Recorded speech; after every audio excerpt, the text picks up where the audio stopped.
right, everyone. Welcome back. This is episode 13. Lucky 13. Yeah. It's a very serious episode, isn't it, Sean? It is. It is, yeah. Now, we make light of a lot of stuff. If it's European royals we're talking about or stuff like that, it's easy to take shots. And, but this one's close to home. It's an unsolved murder that never, we still don't know to this day who done this. And we're almost, over 50 years now. Yeah, 51 years. Wow, 51 years. 51 years. What, 3 days after we're filming this episode, it'll be 51 years. Wow. Yeah. All right.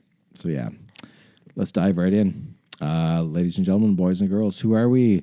I am Tom Daly, local actor here in Miramichi and co-founder of this company, Character Matters Miramichi. I'm here with my best friend in the world, Sean McCarthy, the doctor of history. We're going to do a deep dive into an unsolved crime. For any of you true crime fans out there, this is the show for you. So let's begin talking about poor Beatrice Redmond. What happened to her? Yes, indeed. So Beatrice Redmond lived in Chatham Head with her husband and her mom.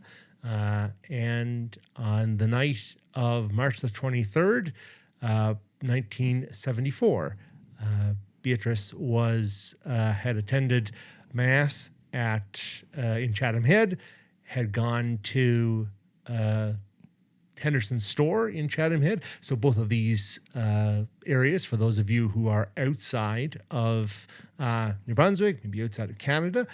So we're from Miramichi, which is a small community in the northeastern corner of New Brunswick, which is in the eastern side of Canada. And so again, just at that in 1974, we were a series of even smaller communities. So, as I say, Beatrice was returning from the Mass, went to Henderson's store, bought some cigarettes and a newspaper, and that was the last time she was seen alive. The following morning, a group of longshoremen were heading to work. So this is the morning of March the 24th. They saw, I think, some blood on the upper level of the duplex where Beatrice, her husband, and her mom were living, and they went to investigate, and they found Beatrice's body there on the landing leading to her home. All right, yeah.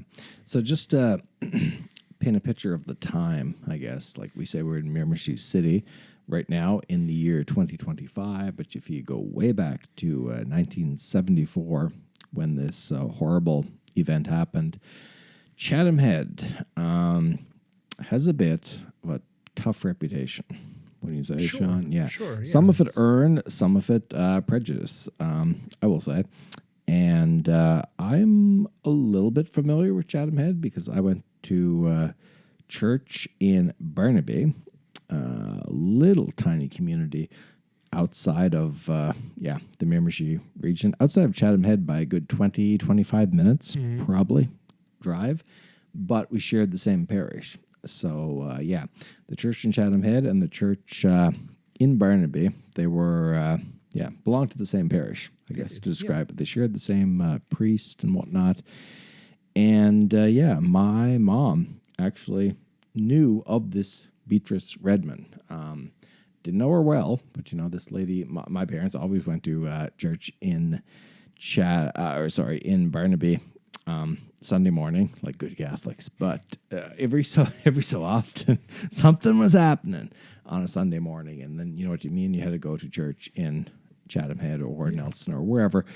And obviously, Chatham Head was the place that had church Saturday evening. So we would go there. And I have memories of this, going there in the evening time, even though I was born a good 10 years after this event that happened.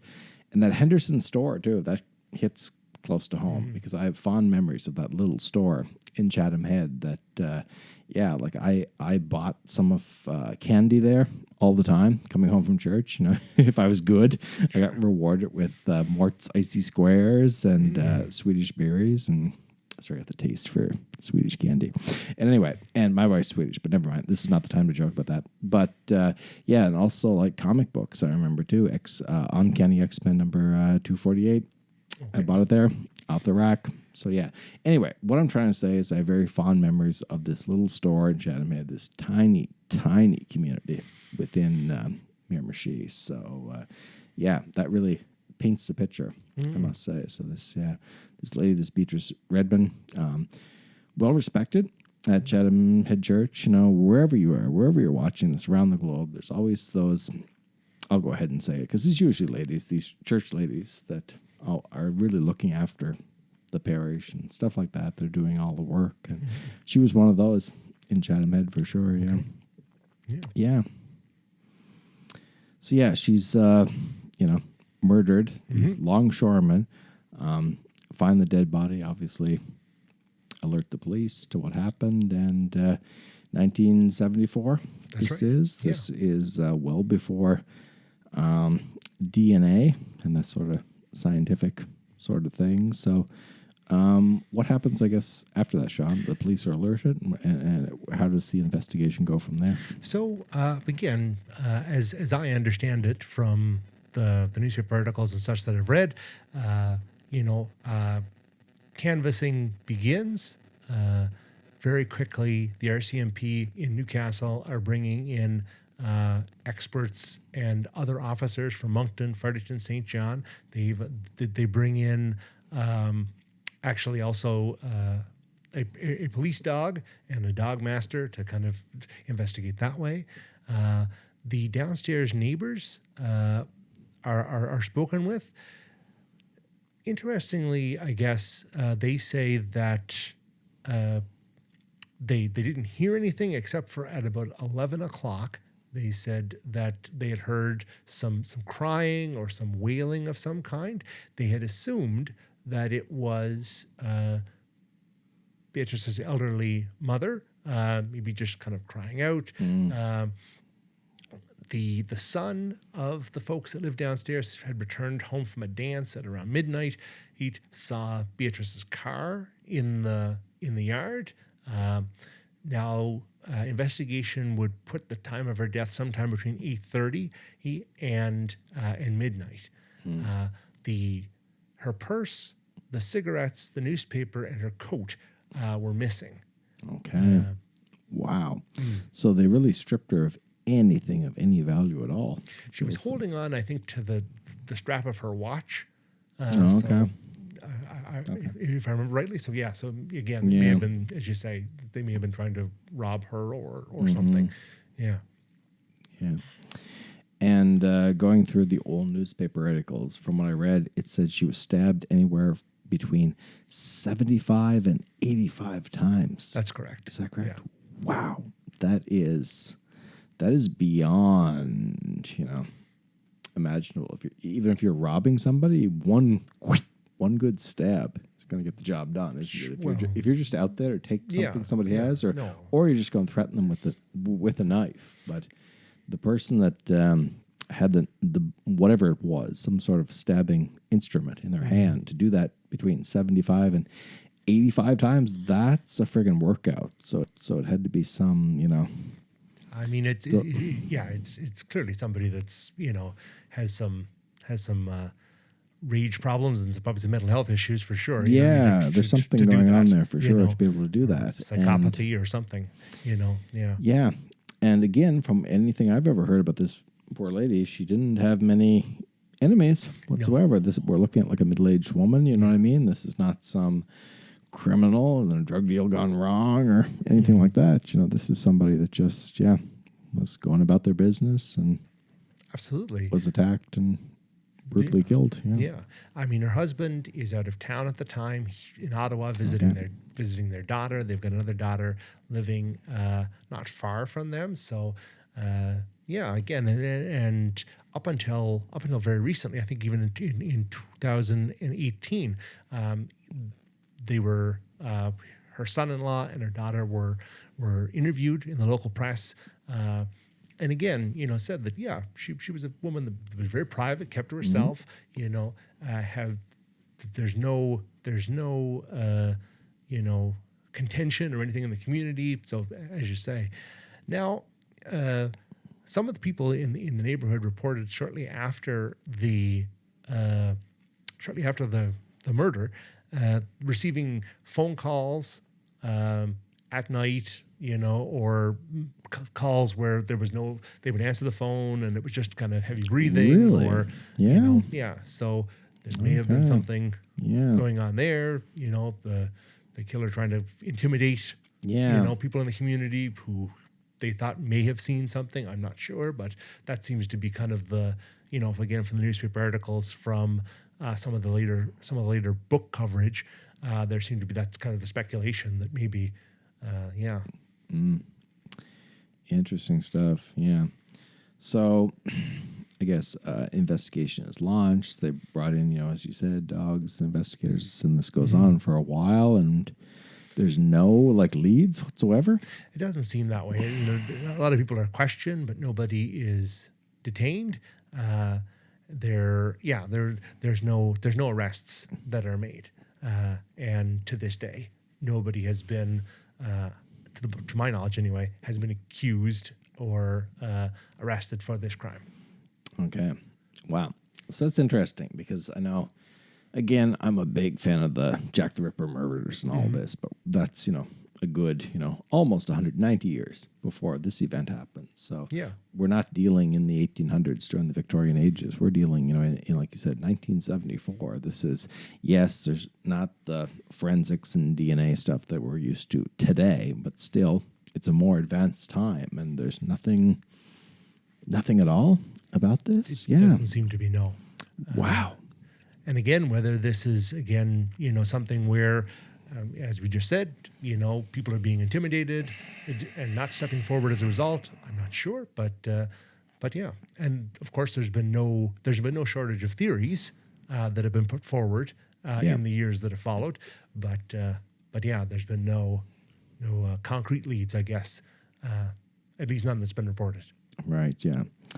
All right, so 1974, how long did the investigation go on for? Do you know if it took years and years? Or I believe so. I mean, I'm pretty sure, at least in the article in 2018, the RCMP said that it is a cold case, but they are still actively pursuing it, yeah. Yeah. Wow. Crime Stoppers still lists this as an unsolved crime and is, I think, posted a reward for any information leading to an arrest. Okay. So, yeah, that's still something that it's still ongoing in some form. 50-some years later. Wow. Yeah. That's wild that this could happen. And there wasn't even any, leads whatsoever. Yeah. So I guess we don't have any concrete proof, but should we launch into the rumors and hearsay? I guess so. That does seem to be the thing that, has kind of circulated in the years that have followed.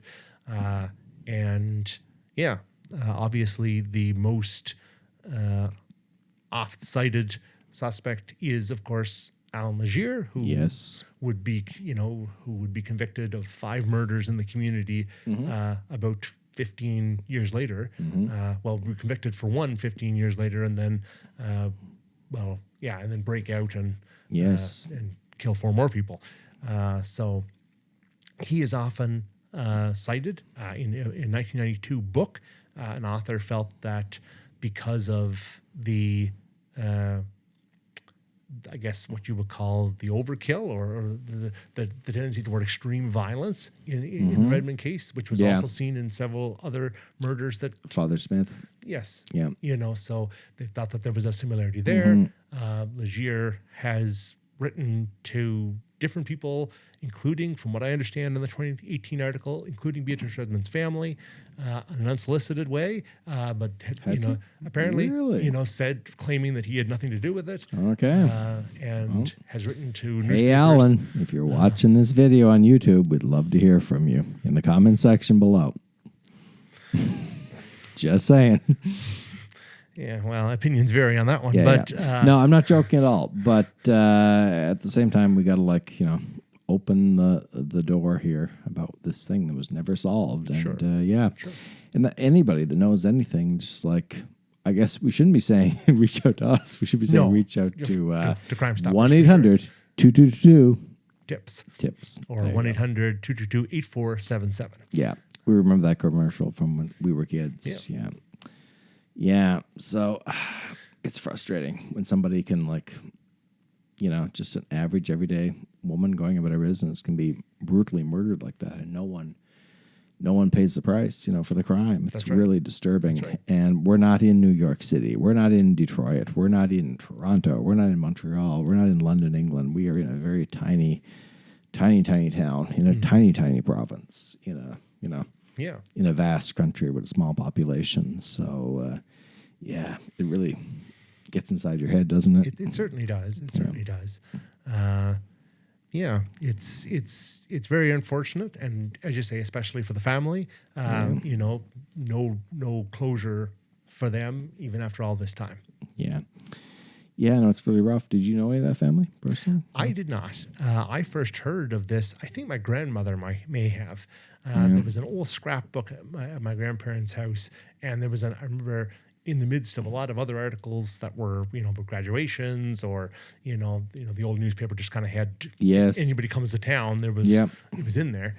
So in the midst of all that, there was this article pasted in there, and I remember, kind of the big red letters about, about it. And yeah, I remember it kind of really stood out against all these other much more, pleasant, I guess, newspaper articles from that time. So yeah, I mean, I think she was fairly active in the communities, as you say. So, probably, I mean, again, here, everybody knows everybody, right? Everybody knows everybody, yeah. That's it, yeah. Do you think it had something to do that it happened in Chatham Head and not in... No, okay, this is going to get really difficult for anybody that's watching from around the globe, and thank you if you are, because we've had some viewers from South Africa and the United States, and we love you all, but we're trying to describe the small area we live in, which is Miramichi in New Brunswick, but it's a lot of tiny communities. So this Chatham Head area we're talking about is not, one of the two big towns. It's not Chatham or Newcastle. It's kind of like, in between, really. Right. In a way, Yep. And do you think it had anything to do that it happened in this smaller part of the town, you know what I mean? With kind of, like I said, I don't want to jump into too much, but yeah, it had a bad reputation for a long time, Chatham Head. I remember even like years after, people would joke about, Chatham Head being like, oh, don't go there after dark or whatever. Yeah. Sure. I don't know. It's a possibility, I guess, to, you kind of balance that kind of reputation as you talk about against the fact that there would probably be a pretty big public outcry because of, the status of Mrs. Redmond. So yeah, it's hard to say. Again, is it a situation where maybe, it is a situation again about, intimidation or those sorts of things? Who can say? Yeah. No, it's really, heart-wrenching stuff. And not getting that answer, that's kind of the worst part, isn't it? That not knowing what really happened and just left to make up, assumptions. Mm-hmm. No, for sure. That's it. But of course, has been written about in a number of books over the years. Not only the one that I mentioned from 1992, but of course, Dorothy Dearborn. Wrote, who's written a series of books. I know her from the ghost stories, actually. Yeah. I have a couple of her stories. They're very much like the paranormal. Shout out to you if you're still around. No, she wrote a lot of good books for sure. Yeah, she did. Yeah. I remember buying those at the gas stations, driving between here in Moncton and here in Fredericton. They always had those. So as a kid, you need something to pass the time. And I remember, it was always fun to read her stuff. So I didn't know that she actually wrote some true crime stuff too. I'm familiar with the ghost stories. Yeah. A couple of books there, and of course, most recently, Jeff Morrison. Yes, rest in peace to that guy. Yes, for sure. No, he wrote some great stuff. What was it? Miramichi Madness and Murders and Mayhem. I think so. Something. Yeah. Sorry if I got the alliteration wrong, but I think it's in that order. Mm-hmm. Yeah. So really interesting story. Do we have anything else to go on with? I don't believe so. I'm going to check my notes here. No, I don't believe so. Like I say, it's this one doesn't get kind of much of an ending really to it, because again, it's still very open Yeah. to this day. Yeah. Yeah. No, that's depressing as hell. Yeah. Isn't it? That we don't have a way to close this Mm-hmm. because it's very much a cold case. We've heard that term a bunch of times, but yeah, we got nothing to go with except for this poor lady was murdered all the way back in 1974. Nobody was convicted, and yeah, it's really strange. So just to, I don't want to talk about him too much, but we'll talk about him just enough, Sure. shall we? Alan Legier, the murderer, or, convicted murderer from this area. His notoriety, at least from what I understand, was really like in that 80s, time period, early 80s, the first crimes, and then, of course, the stuff that happened in the latter period, which we will talk about in a deep dive down the road. But, 1974... it's a weird one, isn't it? Was he, that violent at that time? Again, the guy said he's innocent. He said a lot of things, but Yeah. who knows? For sure, So for sure. we're not here to, But where's she interned? Do you know if she's I believe it's in Ogieville. in Logieville? Yeah. Oh, okay. Her funeral was in Chatham Head, and she was buried in Logieville, according to the newspapers. Okay. Has there been anything, in the years since about, digging up the body to see if they could do any forensics or anything like that? I haven't heard Nothing, anything. No. I haven't read anything. That's it. Yeah. Yeah.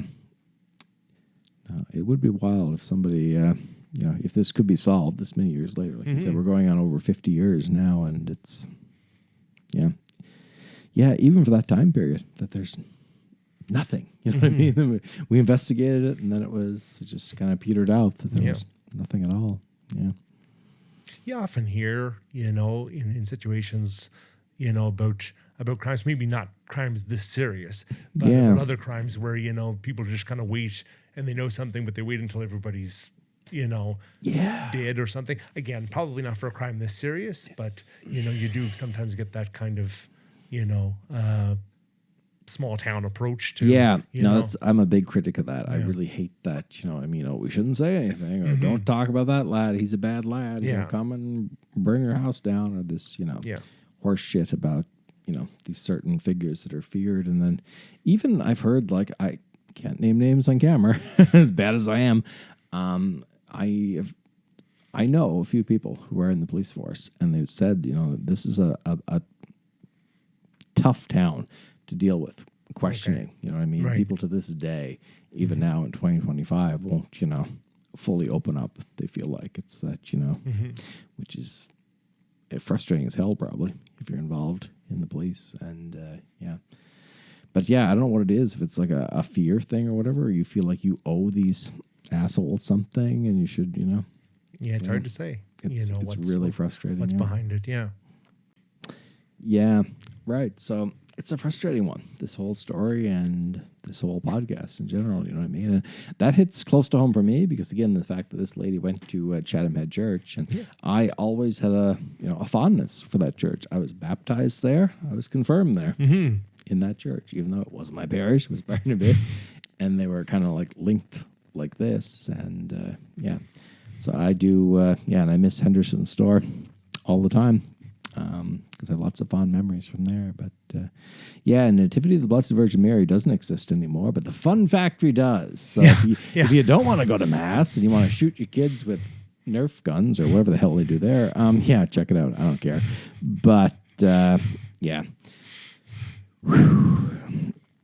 I'm not trying to be funny here. Cause absolutely. This is a very dark episode. And like I said, anybody's listening to this, let's run it again. If you think you know anything, or you think you know somebody that might know anything, for the love of God, don't hide it. Please reach out to the police forces that we have. And, And I think, in a lot of these articles, they say, you may not think what you know is important, but let them know. Then they can make that decision for themselves. Exactly, Yeah. And here we are in the year 2025. We're far removed from 1974. Like I said, forensic science and stuff like that. Yeah. We've come a long way. So, this poor lady and her poor family. Can you imagine not getting any answers after all this time, yeah, if you think you know something, don't reach out in the comment section. The only time I'll say that. Right. Like the video first, and then please reach out to Crime Stoppers Yes. at 1-800-222. Tips. That's 1-800-222-8477. Yeah. All right. Thank you very much, everybody. And yeah, it feels like a shame to do it, but we will plug our good friend David Jardine, the man behind the camera, because we couldn't do any of this without him. He is a spider with angel's wings, and he creates amazing art like the stuff you see behind us. But this isn't enough to fully showcase what he does. Go check out his work. Yeah, Coffee Doodles, David Jardine on YouTube, and link in the description below. Yes, it is. Is that correct? Yes. That's correct. Yeah. All right. Any final words, Sean?